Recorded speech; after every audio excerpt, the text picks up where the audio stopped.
Hey guys, welcome to How to Library. Today I'm going to show you how to draw on your CapCut video. So let's just say you want to be creative and just draw something on your video. I got you. So first things first, you're going to pick a video you want to edit from your gallery. So I'm just going to pick this one. And after that, you're going to find a spot you want to draw.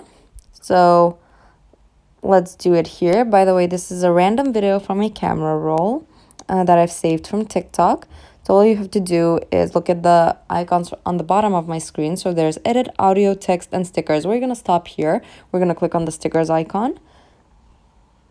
And once we get here, we're going to scroll. So there's add text, stickers, auto captions, text template, auto lyrics, and then draw.